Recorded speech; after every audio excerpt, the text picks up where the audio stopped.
Yeah. So like our construction like works in three, like I guess three parking slots or almost like that. So you have if the middle one is the beam that goes across, the black ones, right? black one, yeah. That's this one that's close here, or the back there? Yeah, no, this one. We Okay. can watch at this. Look at this. And the column going up, right by him, the blue one with the white helmet, the one he's holding into, it's attached on the back side.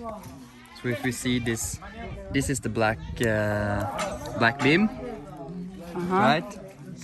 I can draw another one. This was. So you have the three slots. This is the black big beam that goes across here, and the column is attached on the back side, right? And then we have made our beams are going like this because they are joined together. So we want to attach it into, we want it to come here and be attached, nailed into that column as well. So then we want the junction or the beam to go like this and then go this, so you can connect it like this.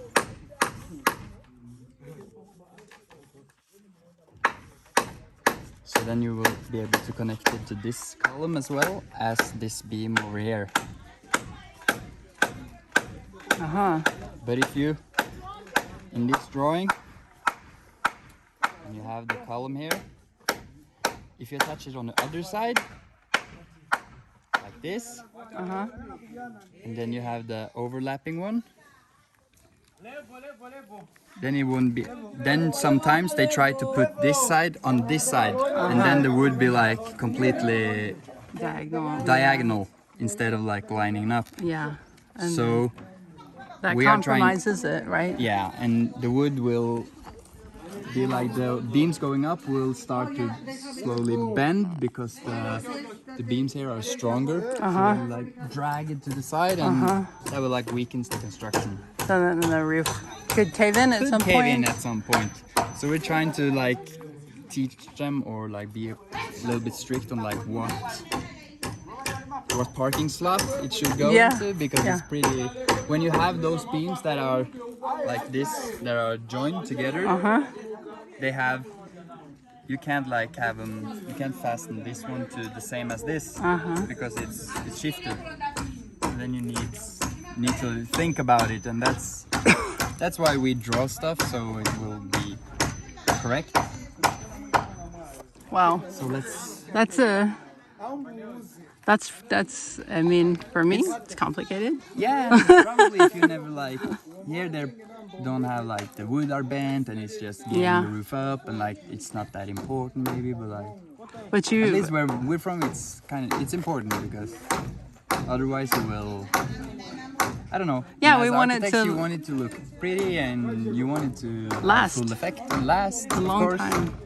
And they need it. They need to build other structures after this, not have to build another roof. Yeah. I guess people will probably just think about like that the building needs to be useful now and not like in a long time. So yeah, they're kind of like they're not proactive. They just think about now, here now. So it's good. Oh shoot.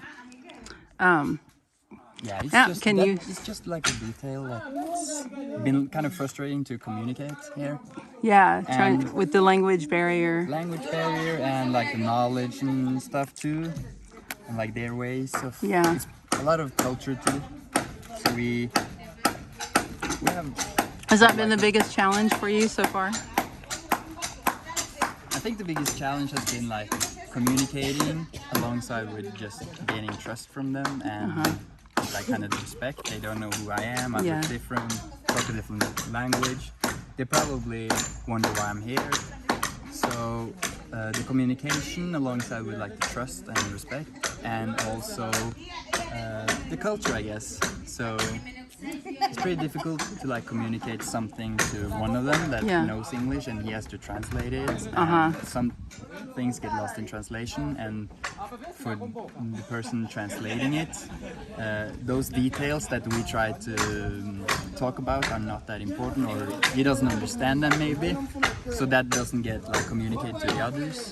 That's become like, that has been a challenge. That's been the big challenge. Yeah. And then for you, like you're probably thinking you want to like it's probably challenging to maintain that balance of giving them the respect for what they know, and not showing like too much like, frustration or like yelling at any, or like saying no, do this. Yeah. You know, and that becomes like the culture maybe to try to. And we don't really know like how they would respond. Oh yeah, for sure. And I try to be like more respectful here than I would probably be where I come from. Then I would probably be more. What are you doing? Strict and yell a lot more, because here I don't know if like they get paid. I don't know if the salary is good. Should I like back home? I know that the persons are getting paid well, or at least like the amount that they should, because we have laws for that. Yeah. So they should do the job that they're paid to do. Like, but here I don't know like if someone takes a break or like what the rules are. Yeah. I don't know if like maybe they get paid really low salary, so I'm not gonna yell at them for not doing as much. But at the same time, you have to get it done, and you need it to be done in the best way possible. And that has also been the challenging part. If we had a lot of materials and had like a budget and could just splash all over, it would be a lot easier, because then you could let them try and fail and stuff. But now we have like very limited materials, so we need to get it right the first time. And we have calculated that if we do it right and not cut like and do the proper cuts that we need to do, we like have just enough, like one rafter to spare or something. So we don't have a lot of room for mistakes. Error, and even in our countries, mistakes are made, but we have it's easier. We can just run down to the lumber store or whatever. In our country too, like if we make mistakes, okay, someone has to pay for it, and it's a bad thing for the project. But the accessibility on materials are better. So okay, it's a matter of like money, but here it's not even a matter of money. It's like it takes a couple of days before materials can arrive and stuff. So it's not just that you have to spend a little bit more money, like the accessibility is not here. We spent 2 days getting these materials. It's so tough to get the materials out here, so then we should have bought more at the start. And getting the right transportation too. And then just getting it to the site, which is kind of remote and dirt roads. All the way from sand. the road and stuff, so it's been challenging. And that like the construction and like learning their culture and how they build, that's not like the challenging part. It's just that we're on such a tight budget and tight material, so having the control over like some of the longer rafters, we have to preserve them to use it for a specific thing in the building.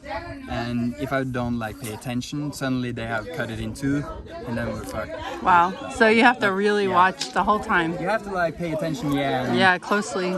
Close one, and like, and you have to like, you want to like be able to trust them, and that they, like, we have discussed the plan so they know how we're going to build it.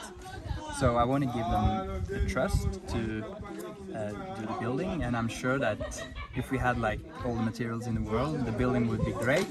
But when we have the tight budget and have to like use every material to the fullest, that's the difficult part, to like be in control. Because if I see someone measuring and then starting to use the saw or cut it, like something inside me is like, oh shit, is that, you have to be sure it's correct. Yeah. You can't make a mistake. Yeah, and there's so many things so many factors you just don't know. So, that's been kind of challenging to know if I should intervene and ask them if they are doing it correct, or just back off and giving them, or trusting that they are doing it correct. So what are a few joys that you've had in this?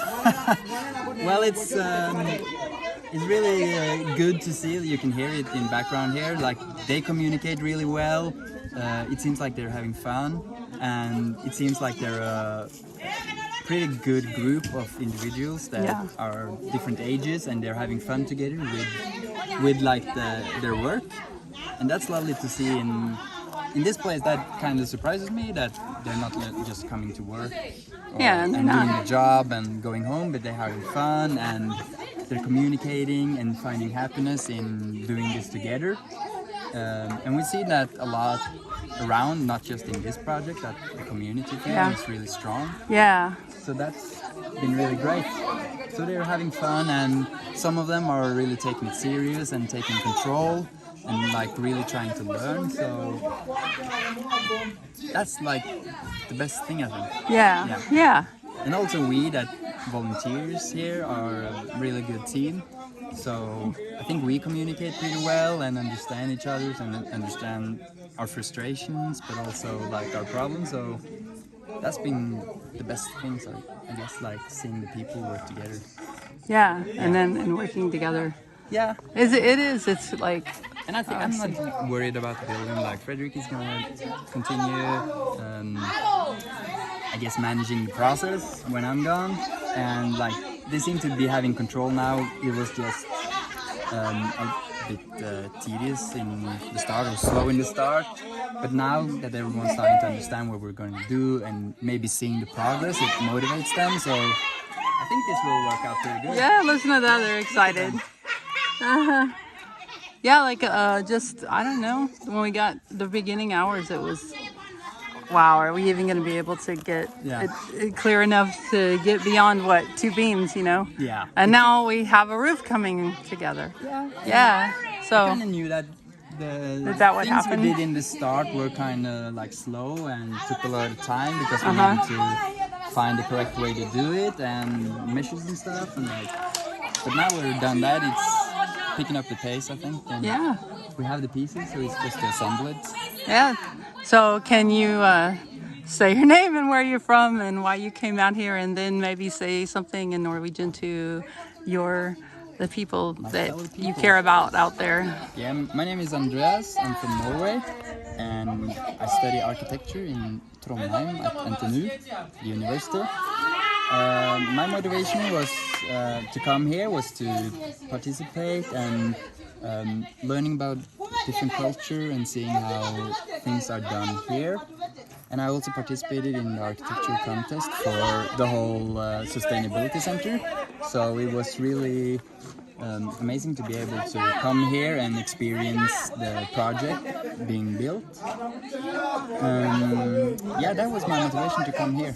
Yeah, and it's been a ride, but it's been great too.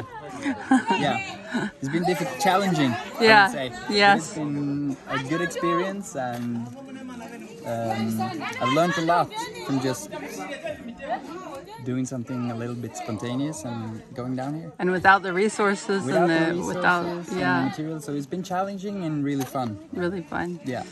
So say some Norwegian stuff. Ja, jeg kan jo si at det har vært veldig morsomt å være her nede, og spennende og lærerikt. Og jeg håper at flere vil engasjere seg i å bidra og hjelpe til her nede, fordi det er fantastiske mennesker som bor her, som har det litt tøffere enn vi har det i vårt land, på grunn av mange faktorer som de ikke kan kontrollere. Så det å ta i et tak og bare det å lære om en annen kultur og hvordan de har der nede er en fantastisk opplevelse som jeg håper flere kan gjøre og gjøre en forskjell der. Very good. Thank you. Thank you.